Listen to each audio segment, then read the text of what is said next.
Today on Locked On Canadiens, Cole Caufield's injury, the Red Wings game, who's healthy in Montreal, and some of your mailbag questions. And that's all coming up on today's Locked On Canadiens. Locked On Canadiens, your daily podcast on the Montreal Canadiens. Part of the Locked On Podcast Network, your team every day.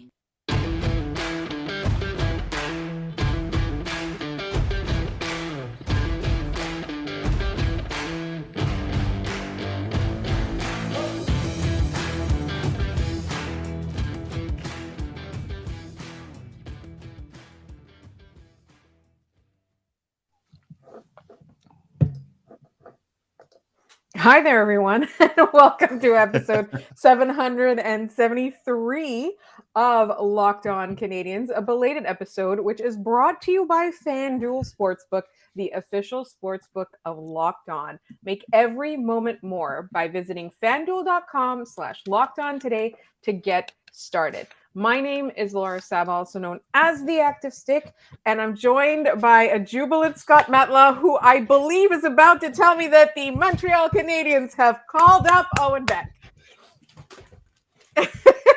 Yeah, buddy, they did it. Let's go. They did it. Some joy in a meaningless, hopeful. I guess this means we're just going to launch right into the Who's Healthy in Montreal segment here. So, right. To peek behind the curtain, we actually recorded an entire episode last night after the game, and our service provider ate it. So we were actually literally moving to a certain new service provider because of that. So sorry for not providing you with a mailbag episode, but we are going to get to some of them today. But we waited long enough because we both had to get back from work today. In order to record, and the timing turned out to be fortuitous because literally 90 seconds in, the Montreal Canadiens have called up Owen Beck. Scott, why have they done this? I assume it's because someone from practice is just not healthy at this point. Today, and we'll get into the Caufield press conference here in a second, is Suzuki, Dach, and Dvorak all took maintenance days, which, if it wasn't for everything else going on and very obvious things happening this season, I'd be like, okay, fine. They're getting a break. Kirby Dach's has been taking therapy and maintenance days since the game against Florida. Christian Dvorak looks like he's just gone through the Somme and looking shell-shocked and beaten up. And I do not think Nick Suzuki has been 100% in a while, but he's not beat up enough to miss games. But he's beat up enough that it is noticeable. And this, for me, gives them the ability to go 12 forward, 6 defensemen, which Joel Edmundson, also day-to-day with a mysterious upper and lower body injury, which makes me worry. He has a body injury. It makes me worry it's his back again, which is not ideal. So this, as an emergency recall, tells me that someone may not be playing the Ottawa Senators on Saturday, which is kind of disappointing, but at the same time, it's Owen Beck for a lost season. Yeah, I'm very, very excited to see him coming through here. Obviously, everyone who watches this podcast knows we love Owen Beck, and now I need everyone to bring it in here for a moment here and bring it in close.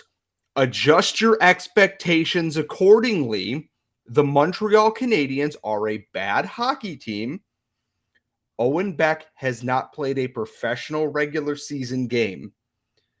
Please adjust your expectations within range, or do the Habs fan thing and every hockey fan thing and just hype the crap out of it. I'm excited. It gives me a reason to want to watch this game in the first place because it's a Habs Sens game. It's going to be a disaster piece, but it's going to be a disaster piece featuring Owen Beck now. It's like adding Pitbull to like every hip hop song. Sure, it could be this, but now it has Mr. 305 Worldwide on it, and it's that much better. Well, that's the thing. It's like, and I love this magical moment. Honestly, like I think Owen Beck has worked so hard. He's done everything he possibly could to be as ready as possible for the NHL. He was traded to Peterborough. We talked about it a couple of weeks ago with Sebastian High, and it sucks that the reason is that there aren't enough healthy bodies in Montreal, but what a fantastic year for Owen Beck, really. You get drafted, you get your entry level contract thanks to your performance in the in the preseason. I'm so sorry, preseason.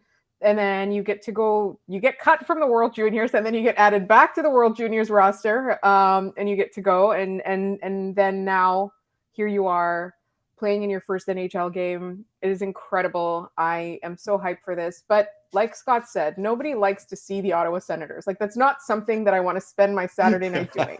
Absolutely not. But now there's a reason to actually watch an Ottawa Senators game. It's because Montreal's going to be playing them with Owen Beck in it. And, we're your podcast. We're here for you. We're going to watch every game, even if it's the Ottawa Senators, particularly because a lot of you probably don't want to see that. And we are going to talk about it. But today, we're excited because when we do our 3 up and 3 down, when we do our game recap for Saturday night's game, we will at least be able to talk about something other than just how disdainful we are of the Ottawa Senators. I can't believe Arbor Jacki literally ate Alex DeBrincat because he is smaller than he is. And here's the thing is that, I'm talking about keeping expectations in check and all this. If Owen Beck scores a goal, I'm going to be so repugnant on Twitter that I'm going to end up blocked by the city of Ottawa. Justin Trudeau himself from Parliament will block me because of Justin Trudeau is a Montreal Canadiens fan. Yes, but he will be in Ottawa. Therefore, I have to be blocked while he is in. Anyways, I will be absolutely repugnant, inconsolably just. I have a phrase I want to say to this that I can't because we are a family-friendly podcast, but I will be so poop-headed on Twitter about this that even my co-host will probably have to tell me to stop. No. No. So if you are bothering a Leafs fan or a Sens fan or a Bruins fan, I'm 100% behind you. If they're angry with you, I'm perfectly happy. Just be funny. If you're gonna troll, be funny. And don't be a jerk. Basically, yeah. Just like if you're gonna troll smart, be funny, be interesting, be inventive. Do not recycle and rehash all the same jokes over and over again, and just do not be a bad person. Like, troll in good spirit. But also, if you do that, like Ottawa Sens fans, they're so sensitive. They're just gonna take everything wrong anyway. So, you know what? Just have fun, Scott. Live your best life. Let's hope Owen Beck scores so that we can live our best lives on Saturday nights instead of being like, yeah, I watched an Ottawa Senators game. That's what I did with my weekend. Scott, any parting thoughts for this segment before we move on to the next one? I'm all mixed up now. Like, everything that we're doing, like Owen Beck being called up as soon as we started our show has been is it it's been an evening. I just hope that Tim Stützle doesn't fall down. That is my parting thought. That is my game preview for Sens Habs. Is Owen Beck is going to dunk on Tim Stützle so hard that Tim Stützle is never going to get off the ice. Literally, he would just crawl around on the ice the entire time, like a very weird turtle. Basically. So we do have the Ottawa Senators game coming up, but there was a game last night that we did do kind of a recap of, and then, our episode got lost. We want to talk a little bit about Kirby Dach in that game and a couple of the moments, and that's coming up in just one moment. But first, this episode is brought to you by FanDuel. We're really, really excited about our new sports betting partner for Locked On because they are the #1 sportsbook in America, and it's FanDuel. If you're new to FanDuel, that's even better because they have so many great features that make betting on sports fun and easy. If you're a new customer, you can join today to get started with $150 in free bets guaranteed when you place your first $5 bet. All you got to do is sign up at FanDuel.com/lockedon. FanDuel has all your favorite bets from the money line to point spreads to player props. Everything you need is on FanDuel. Plus, you can even combine your bets for a chance at a bigger payout with a same-game parlay. As you know, the NFL football playoffs are in full swing right now, so that's definitely worth checking out all on there. And it's all on an app that is safe, secure, and super easy to use. So football fans, sports fans, any kind of fans, don't miss out and place your first $5 bet now to get $150 in free bets, whether you win or lose, at FanDuel.com/lockedon. Make every moment more with FanDuel, the official sportsbook partner of the NFL and of Locked On. All right, Scott, you're swinging in your seat. I can tell you're just super thrilled about Owen Beck, but I'm also thrilled about Kirby Dach. We just talked a little bit about how he's been dealing with injuries. He's taking therapy days all the time. He's clearly playing injured, but even with that, hasn't he been such a massive revelation this year? And on top of all of the things he does, he also apparently fights. He beats up cops. Let's be quite honest here. Everyone, I think, is becoming a big fan of Kirby Dach, except for salty Blackhawks fans and probably Andrew Kopp last night. Kirby Dach is becoming a very different player than I expected. And watching his development is kind of what I'm hoping Juraj Slafkovsky can do in the near future, is that in the last few games, we've seen Dach bring a mean physical edge to his game. He's using his size and his leverage to, win the puck in by just checking guys off of that. Obviously, the fight against Andrew Kopp was amazing, but he's using his body in a way, and he already did with his range and reach. He already did a very good job at cycling the puck and doing things along that line. Him bringing the physical edge to the game now is a really nice development. And I'm not saying he has to bring the physicality to be an effective player. It's a nice wrinkle to add in there. And I think that watching how he's played in the past couple games here is that it's what I want to see from Juraj Slafkovsky, is to use your frame. It is a large one, to leverage situations, to win board battles, and just kind of make your presence felt. Like if you're going in on a forecheck, make sure that they know you're coming. And because they're going to hesitate, they're going to make wrong plays because they feel that pressure. They don't want to get hit. And I think that's a really good blueprint to potentially see there. All the tools are there for Slafkovsky, obviously. Dach is hitting that next level of his development, though. And I am really glad to see him. He produces shorthanded. He's been producing on the power play at 5-on-5. With Nick Suzuki likely playing injured and kind of slowing down a bit, Kirby Dach has picked that up. And he wasn't the only one in this game. I would be remiss, and I think everyone would be remiss, if we didn't talk about the Laval Rocket line again. Alex Belzile, Michael Pezzetta, Raphael Harvey-Pinard, outstanding once again. They were, out of all the trios in that game, they played together the most. They played over 10 minutes together. Martin St. Louis, offensive zone draw, he rolled them out there. Defensive zone draw, he rolled them out there. And you know what? They earned it. They absolutely earned that. A 3-point night for Harvey-Pinard, another assist for Alex Belzile, another goal for Michael Pezzetta. I don't know if it's just they have a familiarity with how each other play, or if it's just, they're going out there and proving they want to stick around and there's that extra boost. But Harvey-Pinard was all over the Red Wings last night. And it's a bit sad. He almost had the hat trick in overtime, got robbed by Ville Husso. What are you going to do? But he's making every case in the world to stick around as long as he can. So real quick, I want to circle back to Kirby Dach, just real super quick, because I think size, we talk a lot about size in the NHL and things like that. And I think the important thing to note with size is that this is not 1995 anymore. And yes, size is an asset, but literally only if the person has enough hockey smarts and skills. We talked about Slafkovsky. We talked about how you have to be big down the middle with Kirby Dach. We talk a lot about that. We also value undersized players like Lane Hudson, even Raphael Harvey-Pinard, small in skill like Cole Caufield, which we haven't even gotten to yet. We need to really focus on that as well, because I'm devastated. But you can't just add size to your team anymore. You can't just fall in love with the idea of a size, like a well-sized hockey player. You also can't, even if they have a skill, like if they're good at skating or if they're good at shooting or whatever, they can't just be a big player who can do a thing. They have to be a big player who can use their brain as well. Because at the end of the day, I would take Kirby Dach over a lot of guys who are maybe the same size but can shoot possibly better or can skate possibly better, because he has the ability to be creative. He has the ability to create offense. He has the ability to change a game, control a game, control a line, exit the zone, enter the zone, make his line mates better. if you don't have that, then there's no point in size. There literally isn't. You can't just be big anymore. This is like a different kind of NHL. Guys like Cole Caufield just skate around you. So that's just something to note. Because again, like we a lot of times we get like, oh, you don't value size. No, it's not that we don't value size. We do.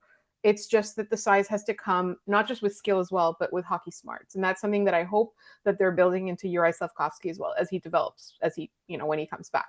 So Cole Caufield and the giant hat. Well, so, and we in our original show, we had talked about this because it had come up in posting that he was going to address the media at 11 a.m. Today, Friday, when we were recording this. My hope was that it's, hey, I'm also announcing a contract extension with the team. It was just to update on where he's going for surgery. He's going to the same person that did Josh Anderson's shoulder surgery before he joined the Canadiens.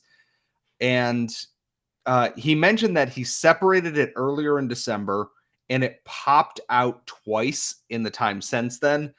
And he wanted to keep playing through that this season. He wanted to keep playing, and he had met with a number of doctors. And at the end of it, they said, it's fine right now, but if you land on it funny or it goes the wrong way or anything like that, the damage could be much, much worse. And I think with that, and he and the Canadiens, he said it was a hard decision, like the hardest decision he's ever had to make.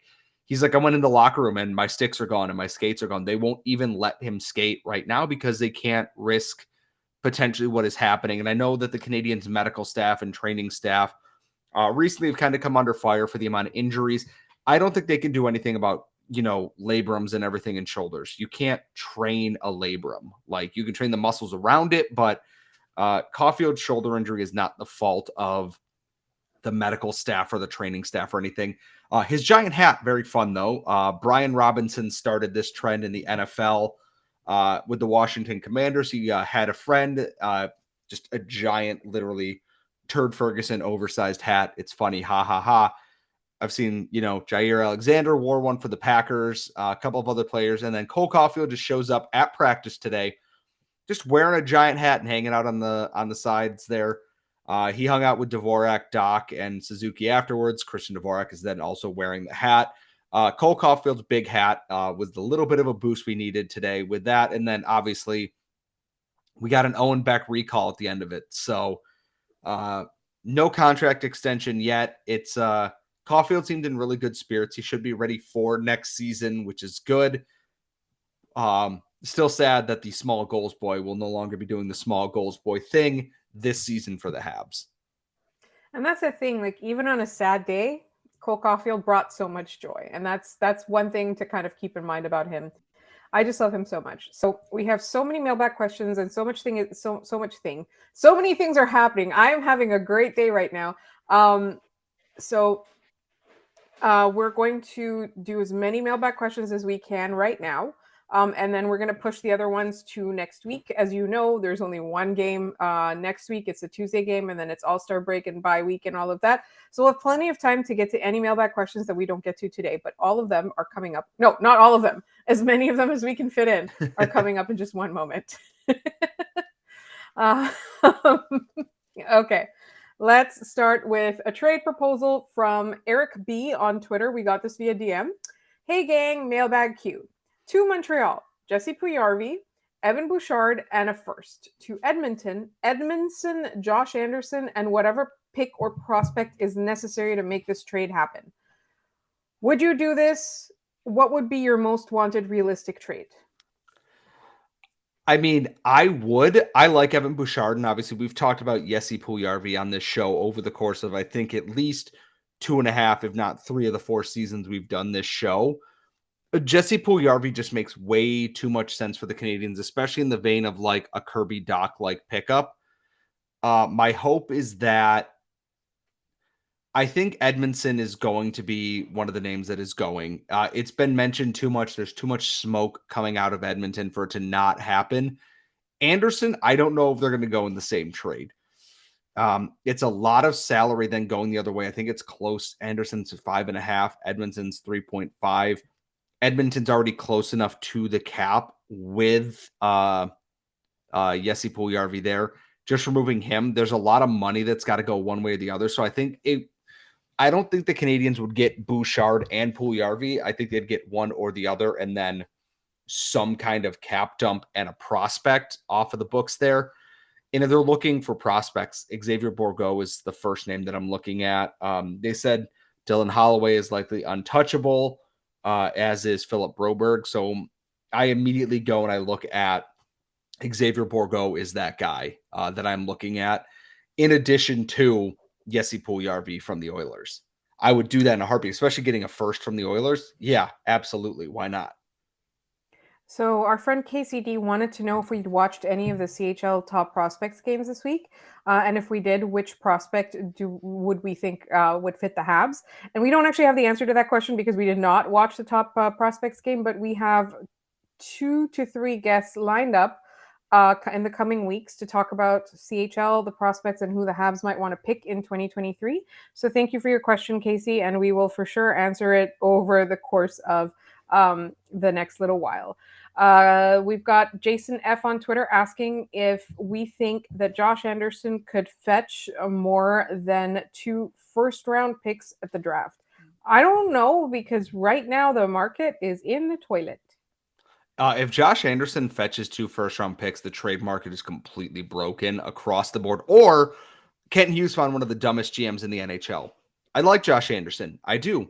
He brings a lot of things to this Canadiens team that other players do not in terms of speed, physicality, and stuff. He doesn't bring enough to be worth 2 first-round picks. There are a handful of players in the NHL who are worth 2 first-round picks or more. And off the top of my head, Crosby, Ovechkin, Matthews, Marner, McDavid, Draisaitl, potentially end of list, depending on other players, because those are established superstar players. Josh Anderson is not a superstar player and does not command a superstar price.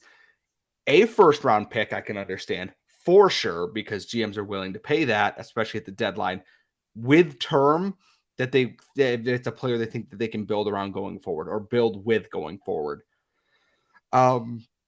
I saw the Devils are interested in adding a player with term in their top 6. Josh Anderson does kind of fit that bill. I don't see them getting 2 first-round picks, but I can see them getting a first and like a cap dump going the other way, so to speak, to balance the salaries and a prospect for taking on that salary. And I do think that's going to end up being what it is. And I think that market's going to heat up in the relative near future here. So we've got a question kind of to follow up on what we were just talking about from Daniel W. on YouTube. Who is more likely to get traded, Edmundson or Savard, and what might the return be? I think maybe both. I think it's Edmundson, just because I said there's been so much smoke that insiders have directly mentioned Joel Edmundson's name. A lot. Not like in a passing, a lot.